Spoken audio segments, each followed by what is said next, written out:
I love Titanic. I love all ships, really. Titanic was just very luxurious, and it was an amazing ship that would go down in the early hours of April 15th, 1912. I actually learned about Titanic from a YouTube Shorts. I don't remember what it was, but I'm pretty sure it was a YouTube Shorts. And yeah, I like playing Minecraft a lot, and I also like all ships, really. I learned a lot of parts from the Titanic from two big YouTube channels, Ocean Liner Designs and Historic Travelers. I think you should check them out. Link in the description. Yeah. Now in this video, we'll be talking about what happened on that fateful night. So, it's a very cold night. Passengers are going to bed. Some passengers are out in public spaces on the boat decks. The Titanic will arrive in New York in 2 days. Titanic's crew members have been told to look out for icebergs because there's been many warnings of icebergs from other ships. It is a very calm and peaceful night. There's not much going on.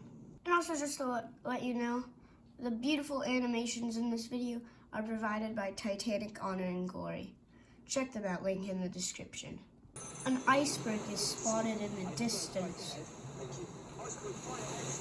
William Murdoch turned the ship hard to starboard in an attempt to avoid the iceberg.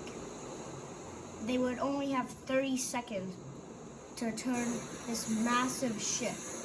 The engine rooms went as hard as they could. The propellers started going in reverse. They slowed down, and the Titanic started to turn. It started to turn, and most people thought it'd just miss it. Everyone thought it'd just miss it. Now, when the Titanic was directly in front of the iceberg, they knew it was too late. The Titanic hit the iceberg. The iceberg made giant scrapes in the Titanic's hull from the bow to the first funnel. The captain immediately realized something was wrong when he ran out the deck. Boiler room 6 immediately began to flood with water, leading many people to come out of the ship.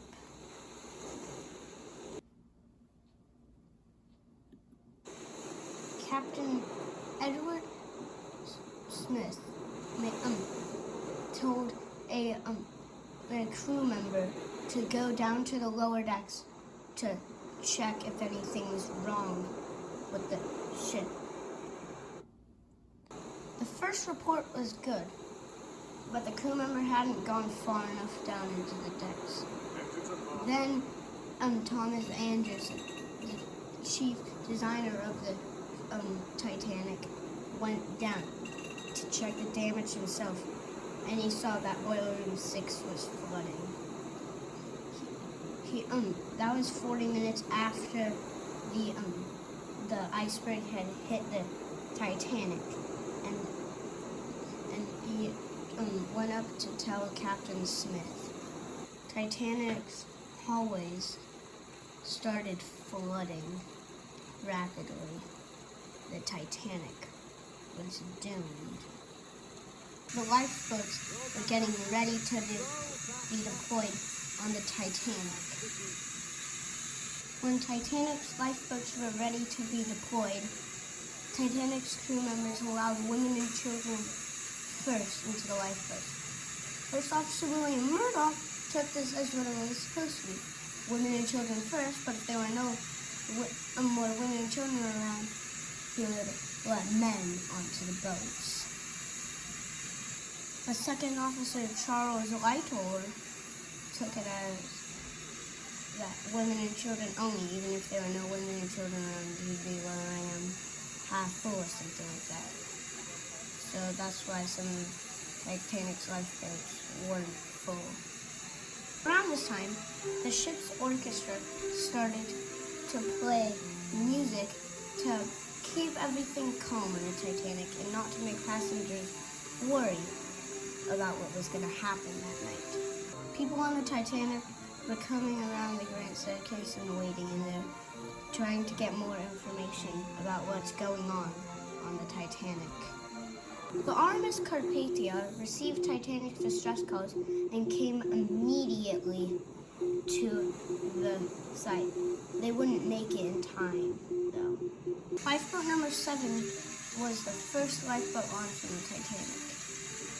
It could hold 65 people, but when they loaded it, it only had 25 people because they didn't know what would happen to these lifeboats if they had too many people. By now, Titanic's bow was sitting very low to the water, and it was clear something was wrong. At this point, there was a panic setting on the Titanic. People could feel this list to pour a little bit, and they can see water flooding into the bow. They continued on lowering the lifeboats, sending distress rockets, and trying to save as many lives as possible. Titanic's Grand Staircase was flooding now. The E deck was completely underwater. F deck was under E deck, so F deck was getting some underwater treatment here. By now, Titanic's bow was almost completely underwater. Stern was getting suspended high up in the air, and there was a panic all over the RMS Titanic. By now, all the lifeboats on the Titanic were been deployed, so crew worked on getting the collapsible lifeboats down.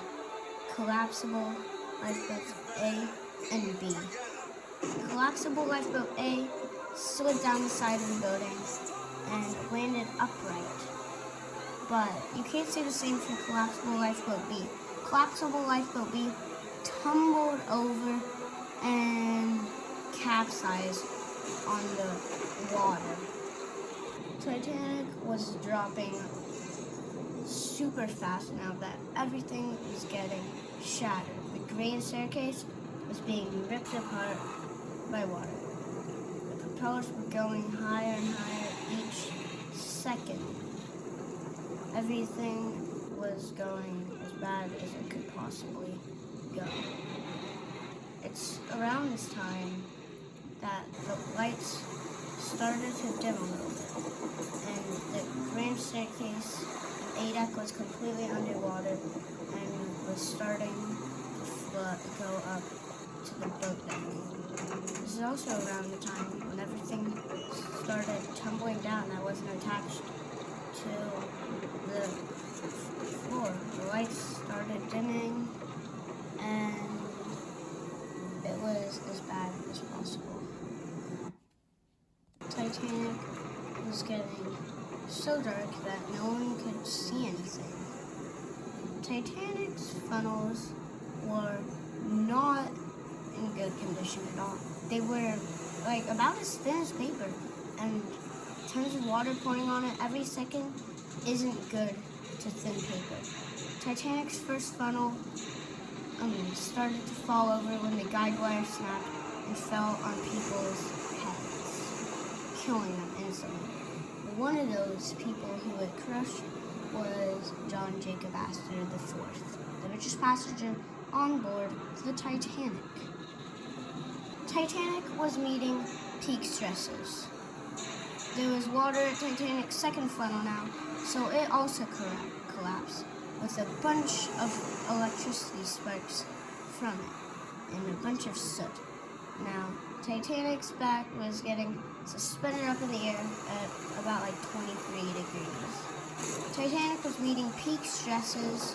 The power snapped out, and then Titanic split in half.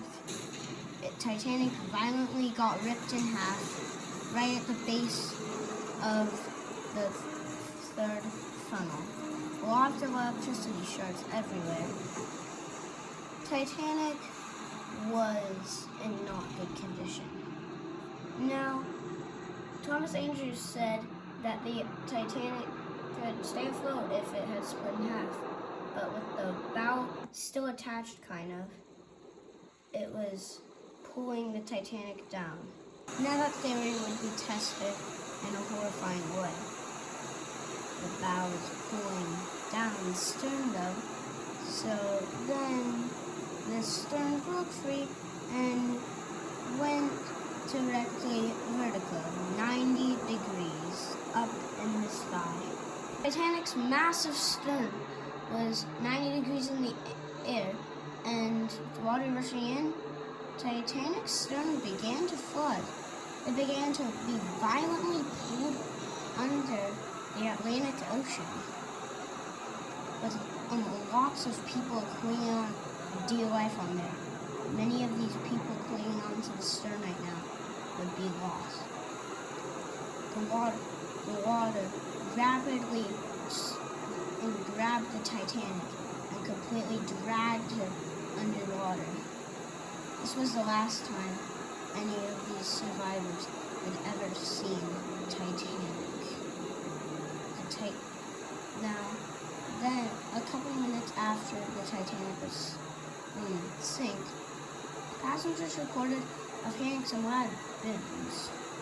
That was actually the stern imploding since of the many air pockets trapped inside of the stern.